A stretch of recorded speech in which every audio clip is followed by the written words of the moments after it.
to the GSMC Baseball Podcast, brought to you by the GSMC Sports Network. I'm your host, Sam Menzie, and we have a great show for you today. First topic we're going over is our power rankings for the end of the week. Do this every Friday here on the channel. So we'll be going over that for the first three, talking about numbers 1 to 30, of course, just ranking all the teams in the league. Always a nice way, in my opinion, to end off the week and just end up talking about all these teams. Going into the fourth segment, we'll be talking about the Texas Rangers and their trade deadline, and then going into the fifth, we will be talking about some news around the league, just some general other news stories that I did want to touch upon. So yeah, before we do all that, though, I'd like to ask you to please like and follow the show. We do get our number of questions from viewers, so to ensure that your question does get read in the air, please use the link gsmcpodcast.net. It really does help the show, and it really does mean a lot, so thank you so much for that. And let's get back into the show for today. All right, so we're starting off in our first segment, like I said, the power rankings starting off from numbers 1 to 10, so let's get into it. Now, at number 1, we're going to be starting off, I am going to be having from the AL East, the Baltimore Orioles. Now, the Orioles are my number 1 team in this power rankings. They have been for a good amount of time, I'd say, and they were always 1 or 2 for a significant amount of time with them and the Yankees. But this week, it was really between the Orioles and then the team at number 2, who I'll go after. But the reason I picked the Orioles over the team at number 2 is that because I just simply think the Orioles have more talent. I think when you look at this team, guys like, of course, Adley Rutschman, Gunnar Henderson, Ryan Mountcastle, Austin Hayes, Colin Cowser, rotation as well, Cade Povich. You have Corbin Burns, Grayson Rodriguez, who I did a segment on this week as well. I just think this Orioles team is littered with young talent. They have their opportunity to get significantly better at the trade deadline as well with how much prospect capital they have. So overall, I do have the Phillies here at number 1. I think they are the best team in baseball, and I think they've continued to show it. Sorry, if I said Phillies, I meant Orioles. I think I was going too a little quick in my head because number 2 team is the Phillies. Now, like I said, I was deciding between the number 1 and 2 teams with the Orioles and the Phillies. I was really close picking the Phillies. I was really close picking the Orioles. Eventually, I did end up picking the Orioles over the Phillies, but the Phillies are still an absolutely fantastic team. I've talked about them before on the show, of course. They're the Phillies with how amazing they've done all year. I could talk about them every day. Just the pitching depth they have is really something I have not seen in a long, long time. You have Zach Wheeler, Aaron Nola, Christopher Sanchez, Ranger Suarez, Taijuan Walker, Spencer Turnbull. You have some other guys in the lineup who could come up and make significant starts like Andrew Painter, Mick Abel, Griff McGarry. And just the way that the Phillies have this amount of pitching depth is truly incredible. You lost Spencer Turnbull, who's been an amazing pitcher for you this year, one of the biggest surprises, and you really haven't lost a beat. And what's also been impressive to me is how they've had these injuries all year and really haven't suffered for it. They lost Harper for a good amount of time, Schwarber for a good amount of time. JT Realmuto's been out for a little while as well. Trey Turner was out for a lot of the year. So was Brandon Marsh. So the fact that they've been able to really never lose a beat with all these guys out consistently has been so, so impressive to me. And that is why I do end up having them here in number 2 as the best team in the NL. And yeah, I think this is definitely the correct spot to put them. At number 3, I have the surprise of the year. I'll keep talking about them as the surprise of the year, the Cleveland Guardians. The way this team has just been absolutely incredible this year has been fascinating, has been crazy, and yeah, just this team has been absolutely amazing. I've talked about them before, but the offense is killer. Guys like Bo Naylor, Jose Ramirez, Stephen Kwan, Josh Naylor, just it's an incredible hitting core they've assembled. Their pitching needs help, but I think they can get it. And even with their starting pitching, definitely needing a lot of help, not being the greatest. Their bullpen is absolutely fantastic. You have 4 to 5 elite relievers in that pen, headlined by guys like Cade Smith, Andrew Chafin, Hunter Gaddis, Emmanuel Clase. So just overall, this bullpen is absolutely fantastic. It's just so, so incredible. And yeah, this team overall has been one of the biggest surprises of the year. I think I have them 4th or 5th in the AL Central, and the fact that they're now the 3rd best team in all of baseball, in my opinion, has been an incredible, incredible turnaround. And yeah, I do have them here at number 3. At number 4, I do have the Los Angeles Dodgers. Now, the Dodgers are amazing this year. Have a super team, basically. They've been hit hard by injuries, of course, with Mookie Betts and Yoshinobu Yamamoto going down for a significant time now. But they still have absolutely outstanding talents with, of course, Shohei Ohtani, Freddie Freeman, pitching staff as well with Tyler Glasnow. Gavin Stone's been really great. Bobby Miller, Walker Buehler. So a lot of talent still on this Dodgers team. Been absolutely fantastic. And that's why I do have them here at number 4. Really, really great. to me, clearly the second best team in the National League right now. Not yet up to the Philly standard, but still amazing. And I think once they get Mookie back, once they get Yamamoto back, once they make some kind of trade at the deadline, they'll be much, much better. And maybe even we'll go up to number 1 at some point. Number 5, I have the New York Yankees. Now, the Yankees were my 1 or 2 team for, I think, the entire season. And, these last 2 weeks or so have been really rough for them, I won't lie. I mean, they're 2-8 now in their last 10. Lost series to the Blue Jays. Of course, got swept by the Mets. And, yeah, it's not look great for the Yankees currently. A lot of their flaws becoming much more prevalent. I think their lineup outside of Soto and Judge is very weak. Their rotation starting to show a little bit. Their bullpen isn't the greatest, but at the same time, I really couldn't put them any lower than 5. I just think the duo of Judge and Soto is absolutely incredible. They're dealing with a lot of injuries right now. Their rotation is pretty incredible still, in my opinion. So they still have a ton of talent. Still are absolutely great, and I just could not put them anywhere other than the top 5. I was thinking about ways to put them lower, but I really wouldn't feel good about myself if I did. I thought it would have been not a great list. So I do have them still at number 5. Again, their flaws becoming much more prevalent. Yes, I want to make that clear. That is true.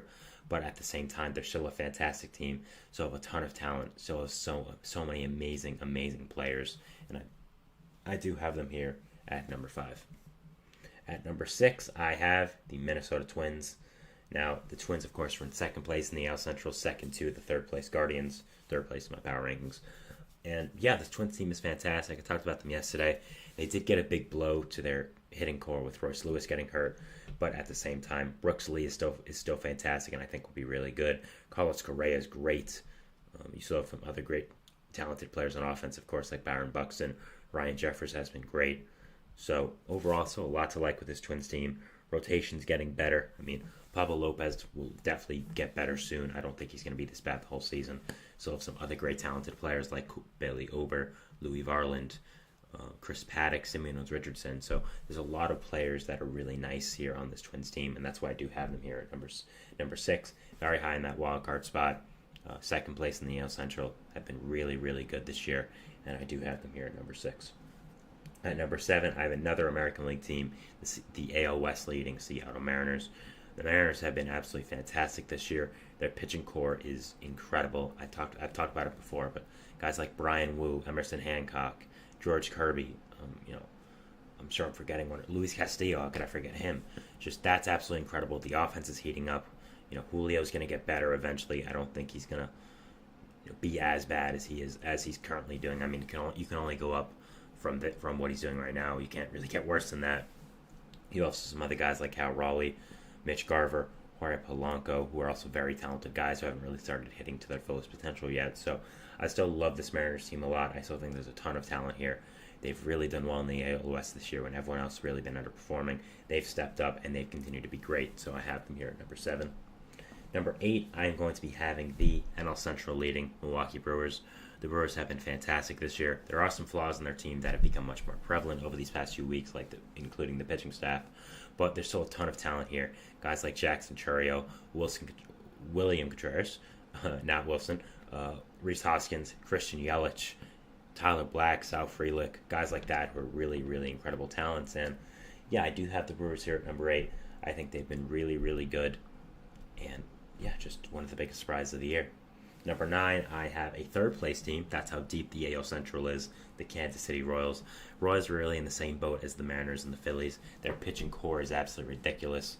Michael Wacha, Seth Lugo, Brady Singer. Just absolutely incredible top 3. Cole Reagans as well, who I even forgot. The bullpen needs some help, but the pitching rotation is really good. The offense has some great pieces like MJ Melendez, Vinny Pasquantino, Bobby Witt Jr., guys like that who have been absolutely fantastic. This Royals team has been really, really good, and they are here at number 9. I love this team this year right now. I think they're really, really good. Number 10, I am going to be having the Atlanta Braves. The Braves were a team that most people expected to be number 1, number 2, number 3 on this list going into the year, and they were for most of the time, but injuries have really hit them hard. We know this. I mean, Ronald Acuna Jr., Spencer Strider, both out for the year, and they need some help. Their pitching rotation, while good right now, I don't believe it's going to be sustainable. Their offense is really good. Marcelo Zuna has been fantastic.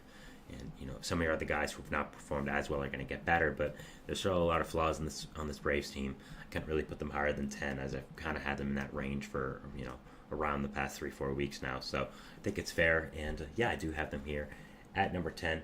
And so going back over the top 10, we have number 1, the Baltimore Orioles, number 2, the Philadelphia Phillies, number 3, the Cleveland Guardians, number 4, the Los Angeles Dodgers, number 5, the New York Yankees, number 6, the Minnesota Twins, number 7, the Seattle Mariners, number 8, Milwaukee Brewers, number 9, Kansas City Royals, number 10, Atlanta Braves. So that is it for our first segment here, talking about our 1 to 10 portion of our power rankings.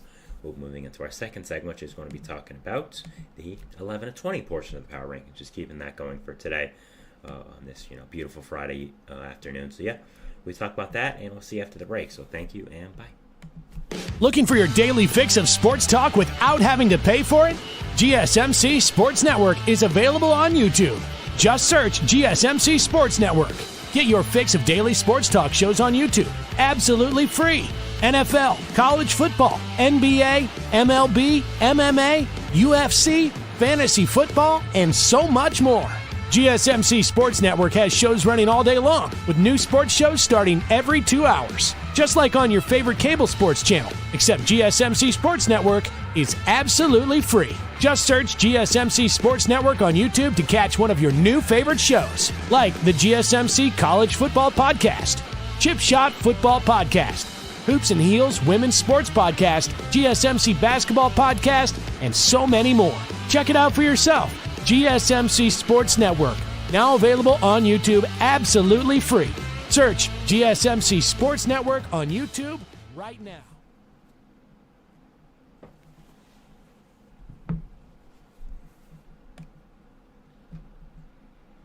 And we're back here on the GSMC Baseball Podcast, bringing you our second segment, which is going to be continuing our Friday Power Rankings here, going over numbers 11 to 20.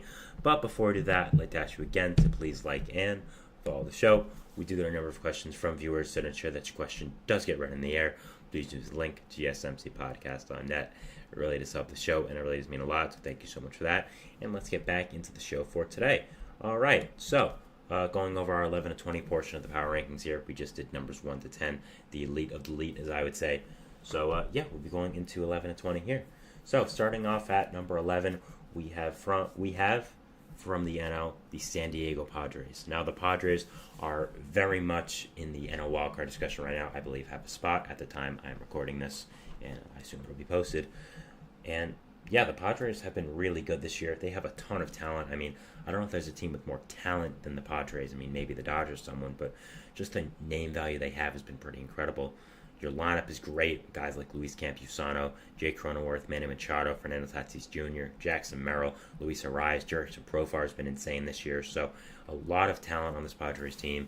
Pitching core has been really nice, even though it has been injured, with guys like Dylan Cease, Joe Musgrove, Yu Darvish, Michael King, Matt Waldron. So there's a lot to like on this Padres team. I do have them at number 11 here. In my opinion, even though there are a ton of NL teams kind of stacked together within the wild card right now, I really do think that the Padres, the Diamondbacks, and the Mets, those three really are the three teams that stand out for me out of all the two teams fighting for out of all these teams fighting for two spots, because we know that 1 to 4 is set. 1 is going to be the Phillies. 1 to 3 is going to be some combination of the Phillies, Dodgers, and Brewers, and then 4 will be the Braves. I think that's pretty clear. I'd be shocked if that doesn't happen. And then 5 to 6 is where it really gets interesting, because you have a ton of NL teams fighting out for one spot, and I really do think the Padres, Mets, and Diamondbacks, like I said, are the teams that stand out, and you'll see that reflected in my list. So we're going over it more, but right now the Padres are ahead in the wild card spot, and I do have them here at number 11, just missing the top 10. I think this team is really fantastic. Number 12 is one of the hottest teams in baseball currently, a team that has honestly proven me wrong a little bit, the Astros. Now, the Astros, you may say, how have they proven you wrong? They've been bad. Well, I thought they were done. I really did not think that the way they started the year, there was any coming back for that. I really did not think that they would be able to. I really did not think there would be a way to get back from that awful start they did. I thought there was too many flaws in their team. I just really did not think they were that good, to be honest, and they've proven me wrong. They've done much better as of recently. Guys finally started to step up, mainly Hunter Brown. Brown's become a real fixture in that rotation right now, and Verlander will come back soon, and he's been solid, so you're not going to have Verlander. You're going to have Brown. You're going to have Ronald Blanco, Framber Valdez. That's a really solid front four, and that the pitching rotation really was I was worried about. So with those four coming in, with guys like Alex Bregman performing better in the offensive side. This Astros team is becoming the Astros team that we've known and loved for this past few years. Maybe not loved. I know some people haven't liked them because, bang bang and all that. But this Astros team has been very impressive over the past few weeks.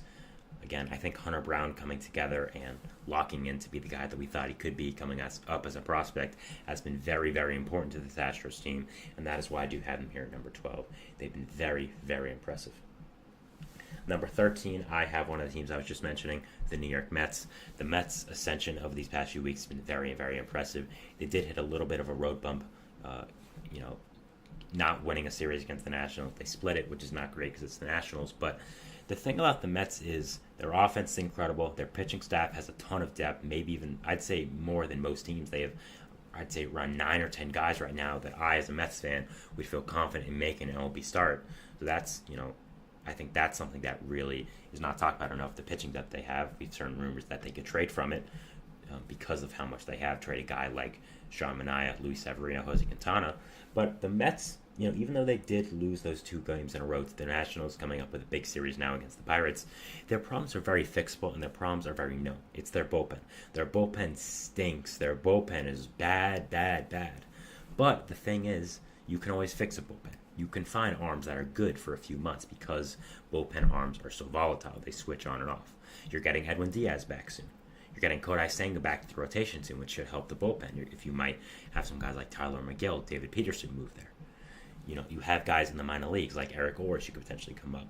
You have the trade possibilities on the market. I mean, there's so many guys, so many people from the Marlins, from the Tigers, that you could trade to get for your arm. So many guys from the A's. So even though the Mets do have problems, they blew 2 leads in a row against the Nationals. Their bullpen is fixable. We know what the problem is, and I really do like this Mets team still. I do think they are going to end up at least very close to a playoff spot, if not making it. So, yeah, I think this team has been very, very impressive. Their offense is absolutely incredible. I mean, it's been so good. Really, since Francisco Lindor moved to the leadoff spot, they've been absolutely great. And, yeah, I have them here at number 13. 14, I have the Red Sox. The Red Sox have been insanely impressive this year. You have guys right now in your rotation that have been very, very good. Guys like Tanner Houck, guys like Cutter Crawford, Garrett Whitlock. They have had some injury bug as of recently, but those guys have been great. The offense has been good as well with guys like Rafi Devers, Connor Wong, Jaron Durant having really great seasons. Mainly Connor Wong and Jaron Durant finally breaking out and becoming great players has been very impressive. So a lot to like with this Red Sox team. Not much that I thought I would like before the season, but they have been very impressive, really proving me wrong, and have been very, very impressive this year. Number 15, I have the St. Louis Cardinals. Now, the Cardinals right now are in the second wildcard spot, so I couldn't put them any lower. I'm just not a huge fan of them, but they've proved me wrong. I mean, you've had some good offensive contributions from your core in the past few weeks. You picked up Michael Stiani off of waivers, who's been very, very impressive. Brendan Donovan has been really good these past few weeks. Your rotation has still been good. I don't know when it's going to regress, but it's got to happen soon. I mean, that top 3 is really great with Sonny Gray, Lance Lynn, and Kyle Gibson, even though Lynn and Gibson I don't think are going to continue to be that good, and Gibson has fought some injury problems. So overall, this Cardinals team has been impressive. Their offense has been better as of recently, but I do think that the team below them, 16, the Arizona Diamondbacks, are a better team. It's just right now, the way the Cardinals have been playing, the way their record looks, I couldn't put them any lower than this. It might be ruffling some feathers even still with putting the Mets at 13 when they're not even a wild card spot and they're below 500, but if you've watched the Mets these past few weeks, you'll see why. But yeah, this Diamondbacks team I still absolutely love. I think once they get healthy, they really are going to be a team that you really do not want to mess with. This rotation when healthy is going to be absolutely incredible. Zach Gallen, Brandon Pfaadt, Eduardo Rodriguez, Jordan Montgomery, Merrill Kelly. I mean, that's 5 great pitchers in that rotation. You have some amazing offensive pieces as well, like Ketel Marte has been absolutely fantastic. Christian Walker, Gabby Moreno. You also have Corbin Carroll, who I think is going to get better eventually. He has to, right? Alec Thomas is also in center field there as well. Jock Peterson's been great at the DH position. So a lot to like about the Diamondbacks team. I think I like them more than really a regular person does or a regular baseball fan does. But I've been on their train since really the preseason. Since they did end up making the World Series, of course, I thought that they've had a really, really great team.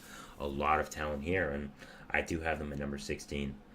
And people may say I'm being a little crazy for that. I'm kind of overestimating them, but I really like what this team is doing right now. I love the talent they have here, and yeah, I think this is a fair spot. At 17, I have the Tampa Bay Rays. The Rays are very mediocre. They just made a trade, potentially selling off one of their pieces in Aaron Savali. Really, I don't think that really means they're selling, but I think they definitely could. You have a lot of pieces to sell, like Zach Littell, Zach Eflin, who could both get very, very good returns back. Maybe even trade some more from bigger pieces like Randy Arozarena, Isaac Paredes. So I still think this Rays team is very good. I just don't think with how they're going, they are going to be good for much longer, because I think they're gearing towards selling, and I think that's honestly the right decision. But they've been better as of recently. Once their pitchers come back, guys like Jeffrey Springs, Shane McClanahan, whenever that is. I don't think it'll be soon, but whenever that is, you got Shane Baz back.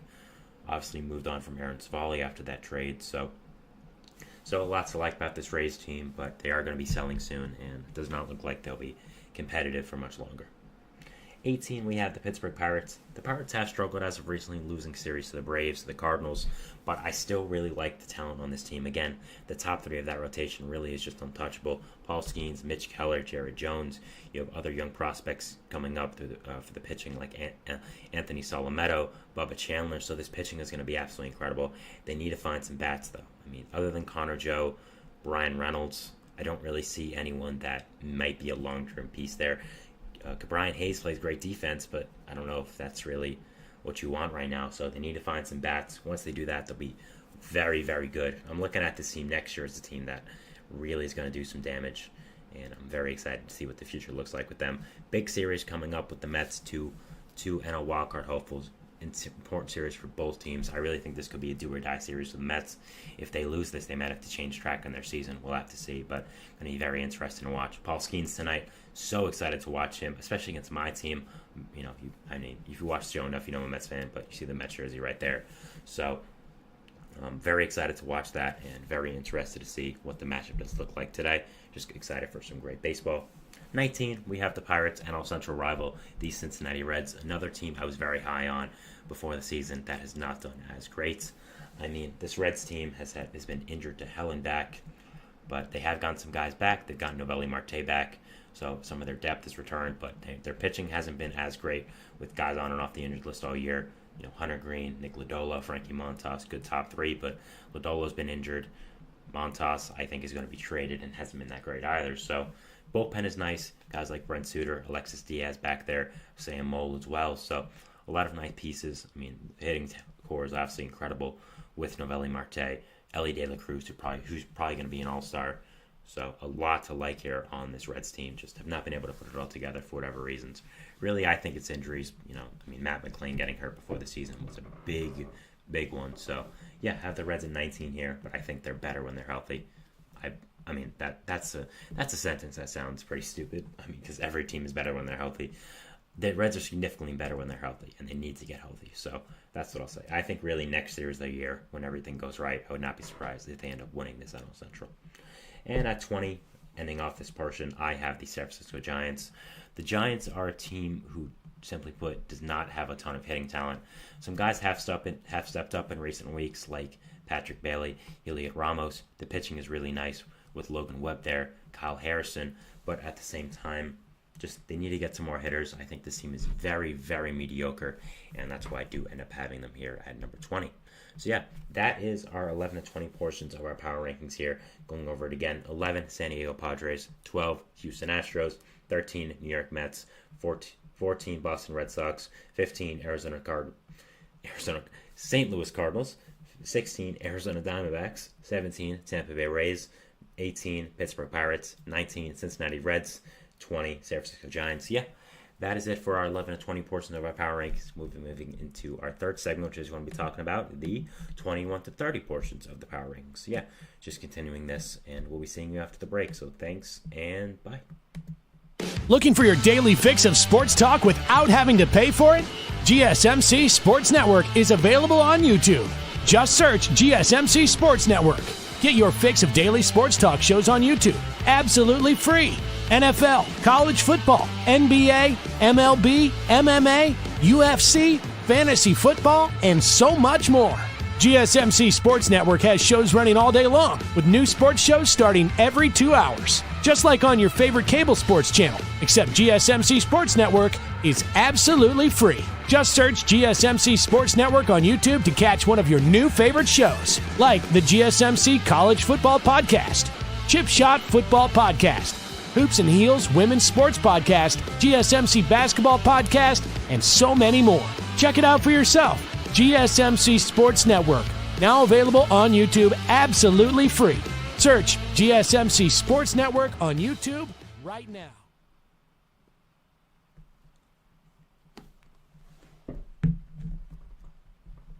And we're back here on the GSMC Baseball Podcast, bringing you our third segment today, which is going to be talking about our 21 to 30 portion of our power rankings. Just, of course, did numbers 1 to 10 and then 11 to 20, so finishing it off here with number 21 to 30. Obviously, these aren't as interesting of teams because, of course, 11 to 20, 1 to 10 are the much better teams, but I still think these teams bring up interesting topics, are fun to talk about, and yeah, we'll be going over them, so let's get into it. Starting off at number 21, we have the Washington Nationals. The Nationals are a very interesting team. They really have had a lot of breakout stars this year that I really did not expect. I mean, you just look at yesterday's game against the Mets on July 4th. Jake Irvin pitched eight innings of one hit ball against a Mets offense that has been absolutely elite this year. He was pitching very, very well.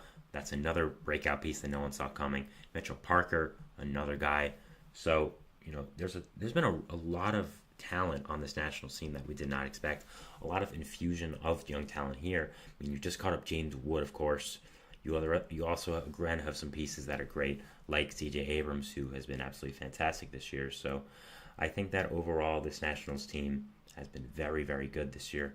Well, no, I shouldn't say that. Sorry. They've been good this year, and I think they're going to be very, very good in the future. I mean, you can call up guys soon like Dylan Cruz is going to be absolutely fantastic.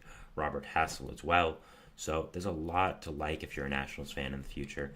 I still do have them at number 21 here because, again, it's just not their year. I think looking towards 2025, 2026, those years are really the competitive window, in my opinion. Those years are where you should be competing for the NL East, honestly, getting for high wildcard spots, trying to win pennant, trying to win the World Series, because I really love this Nationals young core. And as much as it pains me to say this, as a Mets fan who is a direct rival of the Nationals, they're going to be very, very good very soon.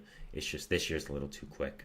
I think next year, once you have all these guys come up, once you have this amazing lineup of guys with like C.J. Abrams, Keeper Ruiz, Robert Hassel, James Wood, Dylan Cruz, once you have all of these guys, you're going to be really, really good, and there's going to be a lot to like here. So do have them here at number 21. 22, I have maybe the biggest disappointment in all of baseball this year, the Toronto Blue Jays.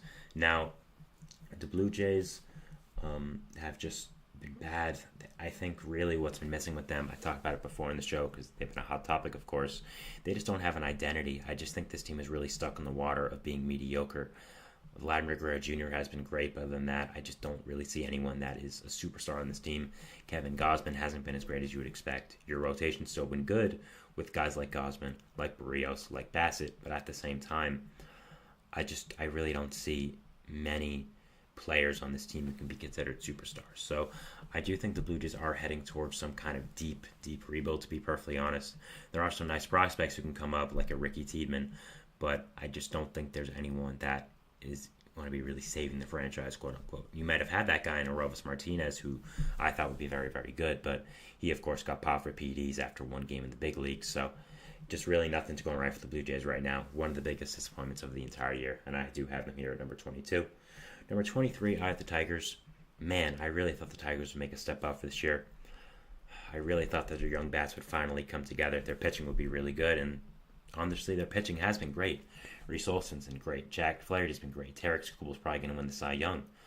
But, man, their offense has just not been good.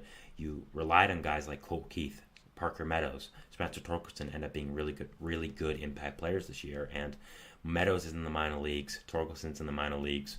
Keith hasn't been great. He has been heating up as of recently, so I do want to give Keith credit. But still, just been so disappointing this year. Your rotation's been great, but you're going to have to end up now trading a lot of your guys like Jack Flaherty, your bullpen arms like Shelby Miller and Andrew Chafin, maybe even go further and trade a guy like Alec Lang, Jason Foley. We'll have to see. But overall, this Tigers team, they've been not great this year. Big disappointment. I really had high hopes of them. Not like I had them as a playoff team, but I really thought they would start to go in the right direction, and they really have not, and it's just been unfortunate. The hitting, man, really cost them. At 24, I have the Texas Rangers. Of course, I said at the start of the show they are going to be my fourth segment here, my next segment. So I'm not going to go too deep into them yet. I'm probably going to do that next segment. But yeah, this team has been injured to hell and back this year. Really has affected them. And, they have done better as of recently. Guys, Max Scherzer coming off the injured list. Wyatt Langford becoming the player that we all thought he could be. But I just think it's kind of too late right now. And yeah, again, I'll be talking about them more next segment. But do have them here at number 24. Now, 25 is the Chicago Cubs. Man, I don't know what happened to this team. They were looking so good at the start of the year. Shota Imanaga was balling. The rotation was great. The lineup was great. And man, they've just fallen apart. Craig Counsell has not worked out in Chicago so far. I see fans every single day on social media complaining about every single move he does. They might just be fed up and not really fed up with him, maybe taking their anger out on him. But man, he was really supposed to change that culture, and it's not been good. Imanaga's kind of come back down to earth. I still think he's going to be a much better pitcher than anyone expected, but at the same time, he has not been as great in the past few weeks, and it's shown. The offense, it's okay, but nothing too spectacular. Bullpen has some problems. Rotation is at. Javier Osawa just placed in the injured list. Ben Brown's been down there for a little while, so yeah, Cubs are coming back down to earth. I don't know what to do about this team. I think there's a lot of question marks they have to answer for the future. And yeah, it's going to be very, very interesting to watch what ends up happening with this team and what is going to be the future of them. All right, now going into 26, we have the Los Angeles Angels of Anaheim. The Angels are interesting. I really thought there would be a lot to like after this year. I thought there would finally be a core building for this Angels team, but nah, they've not been great. I mean, you have Kevin Pillar batting third today. Yikes, against the team I just mentioned, actually, the Cubs. So that's interesting. But yeah, this team, there's not a lot to like here. This franchise is just deep, deep into the abyss. Mike Trout, if you're hearing this as a baseball fan who represents baseball fans all around the world, please get out of there. Please, go to a team that is competitive. We want to see you on a playoff team. Ohtani's going to play in the playoffs this year. We're stoked for that. Do you understand how much that's going to grow baseball? Just please get out of there. But man, this team is fueled by bad contracts, busts of prospects who are good but are never going to do anything great because they're on this franchise. Pitching staff that is absolutely horrific. So yeah, this Angels team is rough, man. This franchise is rough, and yeah, just a big disappointment over these past few years. And again, I thought there would be something to like after this year. I thought there would be some good pieces. Zach Neto, I thought was good. Logan O'Hoppe, I thought was good. Nolan Schanuel, I thought was good. Mickey Moniak. And these guys have been okay, but they haven't been enough to really steer this team in the right direction. I think Trout getting hurt really I think Trout really getting hurt was just the way of telling them, okay, this season's done. And yeah, it's been rough, and yeah, not a good time to be an Angels fan. I don't know if it ever has been, to be honest. Now, going into the last four teams here, as I've said before, these teams are the worst of the worst. They are absolutely horrific, horrible, awful, any words you can say, and that's why they're here. So if your team's at 27 instead of 30, or 28 instead of 27, these four teams are really bunched together. I really don't see a difference. 27, I have the Oakland A's. They have Mason Miller and Brent Rooker. After that, everyone's bad. 28, the Colorado Rockies. They have Ryan McMahon. He's really good. 29, Miami Marlins. They're going to trade everyone. Everyone who I mentioned that's good is probably going to be traded by the next few weeks or so. So I'm not really going to mention anyone. And then 30, Chicago White Sox. Again, White Sox, all the good players they have are gone. Garrett Crochet is going to be gone. Luis Robert's going to be gone. Tommy Pham's going to be gone. Everyone's going to be gone. And yeah, it's going to be fire sale here in the South Side. So all these teams are really bad, but I did have the A's and Rockies over the Marlins and White Sox just because the Rockies do have Ryan McMahon, who's really propelled them. They also have caught up some good young talent, guys like, of course, Jordan Beck, Adel Amador, Ezekiel Tovar, who are good. A's have Brent Rooker and Mason Miller. Brent Rooker will, I think, most certainly be traded. Mason Miller is a franchise guy, I'd say. I really don't expect him to be traded, so that's why I have them above, but they're still not a great team. And that is why I do have the A's here at number 27. Then the Rockies 28, Marlins, White Sox, you get it. So yeah, that is it for our third segment here, ending off our power rankings. Just to recap, we'll be going over the full power rankings here in case you didn't watch the first 2 segments, please do that. I think they're pretty good. Number 1, Baltimore Orioles. Number 2, Philadelphia Phillies. Number 3, Cleveland Guardians. Number 4, Los Angeles Dodgers. Number 5, New York Yankees. Number 6, Minnesota Twins. Number 7, Seattle Mariners. Number 8, Milwaukee Brewers. Number 9, Kansas City Royals. Number 10, Atlanta Braves. Number 11, San Diego Padres. Number 12, Houston Astros. Number 13, New York Mets. Number 14, Boston Red Sox. Number 15, St. Louis Cardinals. Number 16, Arizona Diamondbacks. Number 17, Tampa Bay Rays. Number 18, Pittsburgh Pirates. Number 19, Cincinnati Reds. Number 20, San Francisco Giants. Number 21, Washington Nationals. Number 22, Toronto Blue Jays. Number 23, Detroit Tigers. Number 24, Texas Rangers. Number 25, Chicago Cubs. Number 26, Los Angeles Angels. Number 27, Oakland A's. Number 28, Colorado Rockies. Number 29, Miami Marlins. Number 30, Chicago White Sox. So yeah, that is our power rankings for this week. Let me know in the comments what your thoughts on them are. Moving into our 4th segment here, which is going to be talking about the Rangers and their trade deadline, what they should do, my overall thoughts on them. So yeah, I'll be going over that, and we'll see you after the break. So thanks, and bye.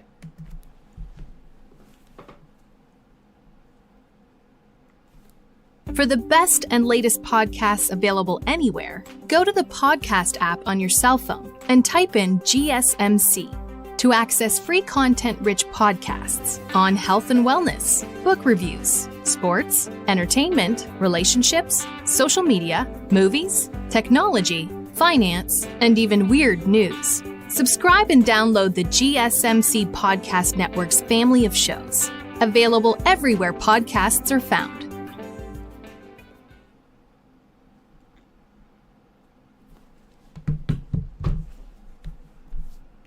And we are back here on the GSMC Baseball Podcast, bringing you our 4th segment, which is going to be talking about the Texas Rangers and their trade deadline. So let's get into it.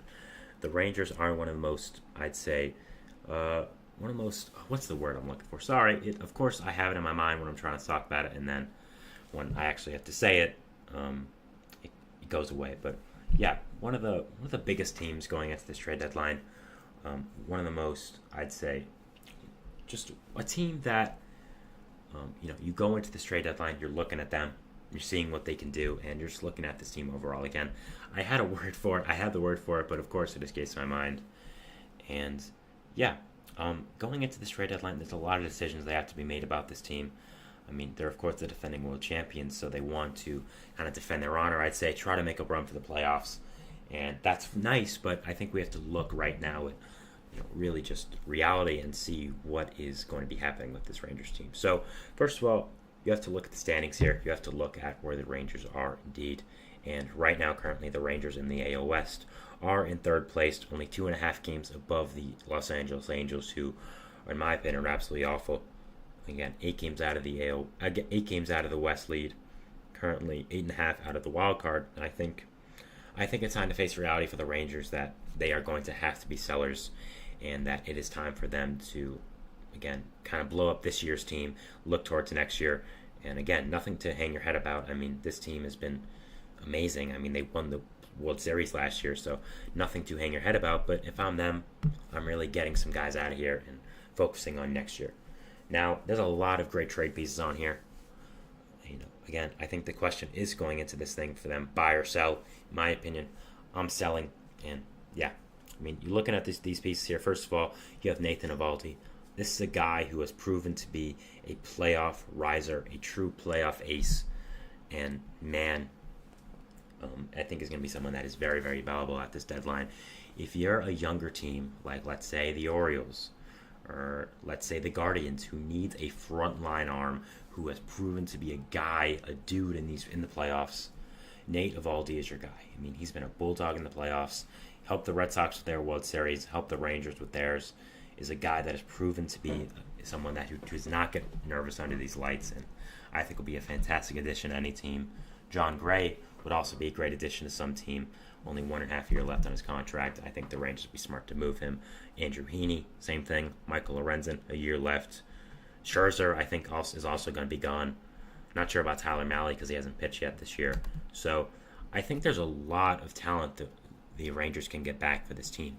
They have a lot of good pitchers, but the thing about these pitchers are they're older, they're on 1 to 2 year contracts, and you can get some good prospects back for a guy like Nate Eovaldi, like Andrew Heaney, like John Gray, like Michael Lorenzen, especially like Max Scherzer when you have that name value of him.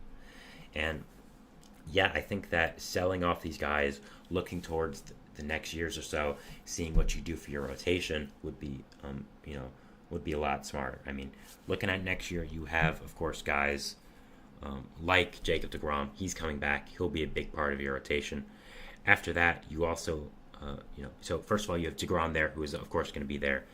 You also have some other younger guys like Jack Leiter, who could potentially be a person of interest to this rotation. Cole Winn, Owen White, younger pitchers like that, who I think could really help you out. So as much as you are trading off really 4 or 5 starters, you can get a lot of prospects back for them, some good guys who are really going to contribute to this team. You're still going to have some pieces there. Again, deGrom's going to be there. If you don't trade off one of these guys, you'll have them for next year. I think you should, though. And you have some younger players coming up, like Brock Porter, like Cole Winn, Owen White, Jack Leiter. I don't know what's happening with Kumar Rocker, but hopefully he's still going to be an impact player. So a lot to like there about trading off guys. Bullpen, same thing. David Robertson, Kirby Yates. I think you get a ton back for those guys. I really think they could really end up getting some good prospect hauls back, getting a veteran lockdown reliever like Yates or Robertson, who've been very good this year. Both have been long playoff runs in the past as well. I think both could end up getting good prospects back. Again, just another way for the Rangers to really rebuild this team in the future. And then you look at the lineup; it's really set for the future. I mean, you have Jonah Heim as your catcher for the foreseeable future, Nathaniel Lowe, first base, Marcus Semien, second base, Josh Young, third base, Corey Seager, shortstop, Evan Carter, Leody Taveras, Evan Carter, Adolis Garcia in the outfield, Wyatt Langford still, Josh Smith you're going to have to get involved somehow. So there's still a lot to like for this Tigers team in the future, even if you do sell off these guys who, again, your starting pitchers are older, they're on 1 or 2 year contracts, they're not really going to be big parts of your future. So I think selling off these guys in really what I would say is a lost season at this point really would be the right decision and kind of rebuild your rotation going into the next year. You have some good prospects coming up the line as well, like Sebastian Walcott, who I'd say should maybe be up by the end of next year. Maybe that's being a little generous, but I'm really high on him, and I think he'd be really good. So you may look at this Rangers team and say, okay, this is kind of a failure. I would disagree with that completely. I mean, they won the World Series last year. That's all you have to do. Max Scherzer, he might make only 11 to 12 starts in a Rangers uniform, but at the same time, he won a World Series for you last year. He was part of that team. He was one of the reasons why you did.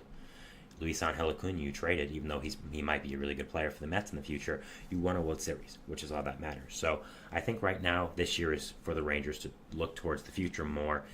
And if I'm them, I'm trading off these guys like Nate Eovaldi, like John Gray, like Andrew Heaney, and Max Scherzer especially, because I don't think he's coming back next year. So if I'm a Rangers fan, that's what I'm doing. And yeah, I think that's really what the plan should be for this year. I do think you should sell. I just do not think there's a pathway for you to get into playoffs right now. Again, with how far you are back in that playoffs, and you got some reinforcements from the injured list. Wyatt Langford came back, Max Scherzer came back, of course, but Evan Carter is now still on the injured list. So I think it was a little too back too late kind of situation. By the way, the word I was looking for in the start was polarizing. They're one of the most polarizing teams at this deadline. Of course, again, it escaped my mind as soon as I was trying to say it, but that's what happens, I guess. So yeah, overall, I think that this Rangers team is going to be very, very interesting to watch. They're going to be a really just fascinating team to see what they do at this deadline, and I think there's a lot of decisions to be made. Personally, if I'm them, I'm giving up on this year.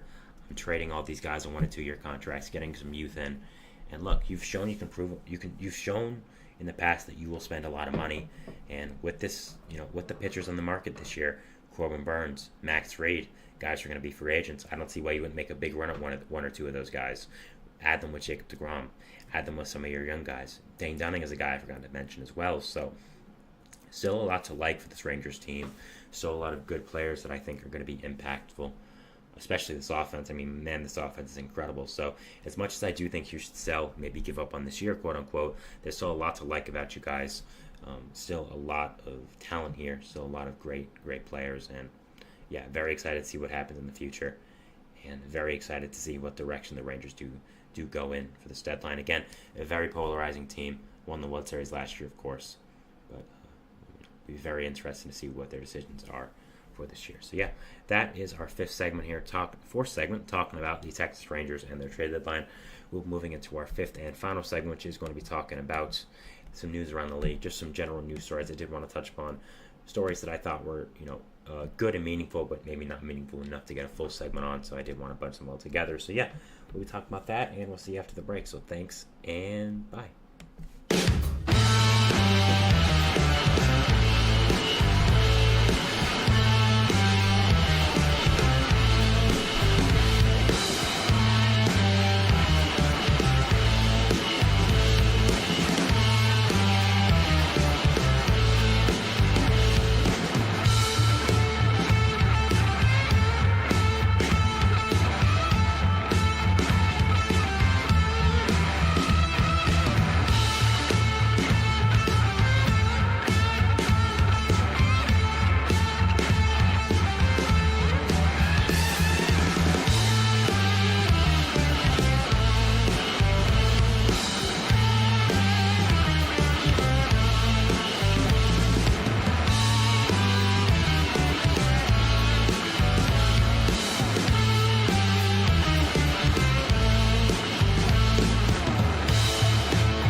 And we're back here on the GSMC Baseball Podcast, bringing you our fifth and final segment here, which is going to be talking about some news around the league, some news stories that I did want to touch upon, and just some stuff that I thought was notable to talk about, but not notable enough to maybe be its full segment. So I did want to kind of combine all these things together and just talk about them. So yeah, let's get into it. So first off, we have a pitching depth move for the Cleveland Guardians, acquiring Spencer Howard from the San Francisco Giants. I think this is a solid move here by Cleveland. Spencer Howard is a guy who was a former top prospect with Philly and with Texas, and I think it's just a nice, solid piece of veteran pitching depth for this Guardians team. Like I said, they need a lot of this right now. Their pitching rotation is pretty flawed.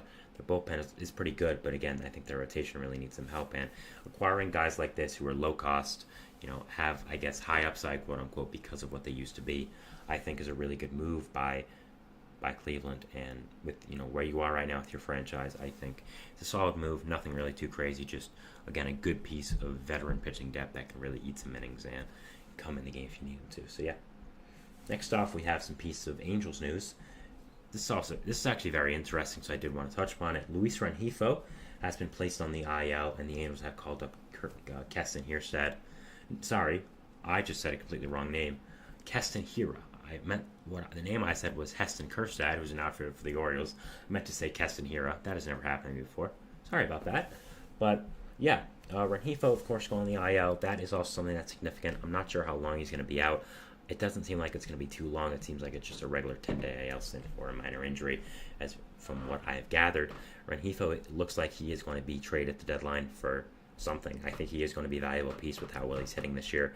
He's been mentioned a lot with the Yankees, which I do think would make a lot of sense. I think Rengifo to the Yankees is really a fit that is honestly perfect. Yankees need an infielder. Rengifo's not going to cost them much. Is under control as well. And yeah, would get the Angels off a contract. So I think that would make some sense. But getting Keston Hiura for the Angels, I think, is very interesting. Of course, was a guy who had a really good rookie season for the Brewers, and then after that really did nothing. Failed to catch on with any other teams he's been in the minor leagues with as well. Failed to catch on with the Brewers again. So getting called up here by the Angels and probably getting to play a good amount is something that I'm really going to be interested in watching, because I still do think there's a lot of talent left in Keston Hiura as a baseball player. I still think he can smash righties, and getting a chance on a team like this who doesn't have much to play for, who doesn't have much expectations on them, I think honestly is a perfect spot for Hiura. And I'm an Angels fan, I'd be wanting more of these deals. I think, again, getting guys like Luis Guillorme, Cole Tucker, guys who aren't great, but may catch on fire and maybe someone you can get a prospect for at the deadline, I think is a very solid move for a franchise that really does not have a place to be at right now. So, yeah, I think this is a solid move by them, getting Keston Hiura. And I'm very excited to watch him, see if he can do anything with this Angels team. But I thought it was a very intriguing signing here, intriguing move by the Angels to end up calling him up. The Braves, of course, have signed Eddie Rosario to a minor league contract. This was so obvious. I mean, Rosario yesterday got cut from his contract with the Nationals after really struggling. And like most people, I thought to myself, man, he is going to be a Brave in the next 24 to 48 hours. And that is exactly what happened. He signed a minor league contract with the Braves, will be with their AAA affiliate, the Gwinnett Strippers, today. I assume will be called up eventually and will end up being a big part of their outfield depth. I mean, he's played for the Braves in so many years now. Once a former Brave gets cut, who of course played a significant role with their team, the Braves always picked them up. You saw it with Jesse Chavez. You're now seeing it with Eddie Rosario. So, yeah, Rosario, again, I think is a fine move for the Braves. It was just so obvious they would end up picking him up. It made so much sense. Again, with their outfield depth, I think it makes sense to end up getting a guy like Rosario, who is a veteran bat, who knows what he's doing up there, who's comfortable in the Atlanta organization, who would just fill in for some at-bats, fill in your depth. And I think, again, it's a good, solid move. And we'll see what happens with him. I don't think he'll start for Braves fans' sake. I hope he does not start. But, yeah, just again, a good, solid piece of veteran depth here for this Braves team. The Nats have sent down Joey Meneses and called up Juan Yepez, so an interesting little situation here at the Nationals' first base position. Of course, Meneses came on the scene as a 29-year-old, 30-year-old rookie last year for the Nationals, and it was absolutely fantastic, but really has struggled this year, has struggled to maintain any of what he did last year, and from what I could see, Nationals fans were kind of over him, and from the stats I looked at, it was time to send him down. He was a really nice story last year, could have potentially been a big part of this Nationals team in the future, but really, again, did not do well this year, and it was the right move to send him down. Do I think he'd still be good in the future? Yes, just not entirely sure. Juan Yepez was called up by them, which I think is a solid move and an interesting move as well. Yepez, of course, was a former top prospect with the Cardinals and never really caught on.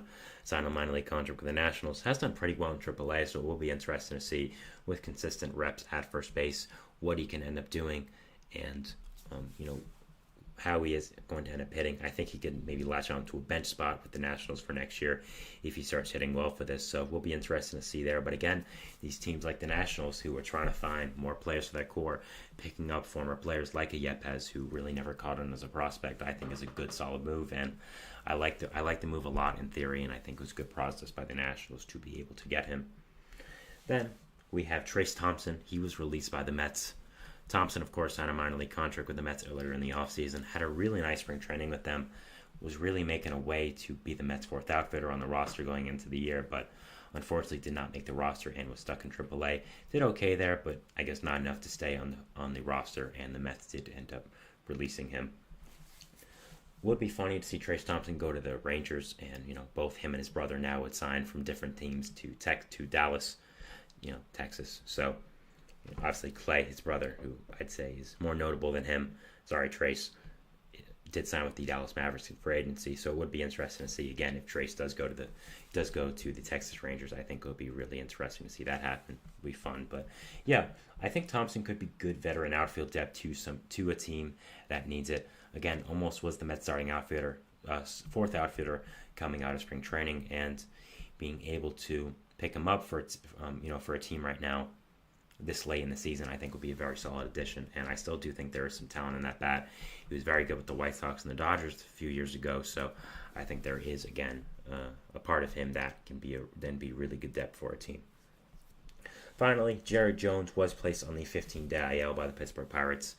That means he will probably not be making his next three or four starts or so. So it doesn't seem like this is anything too major. I read some quotes and articles about it from the manager. It seems like it's just kind of out of precaution.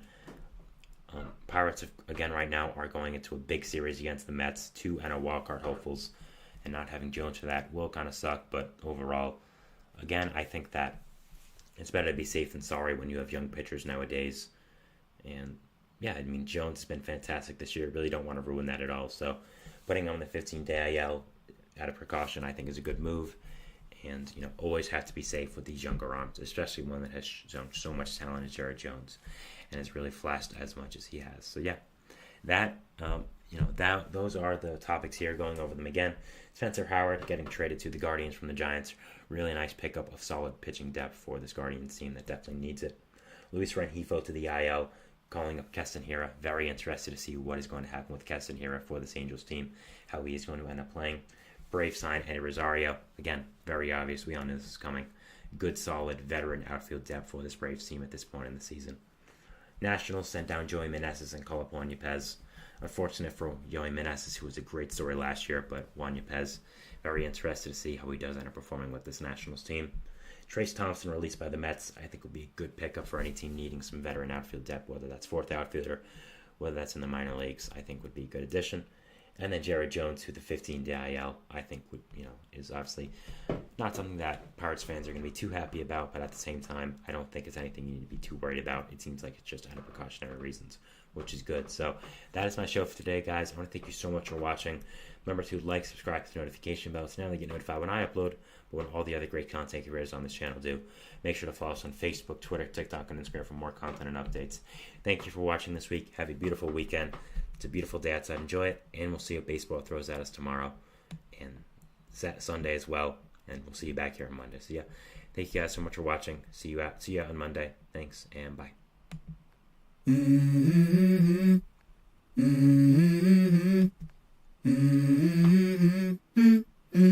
Let's go. I wake up to a little bit of drool on my pillow, feel like it's gonna be a bad day. Yeah, I'm tired of shit, and the coffee ain't hit yet, damn.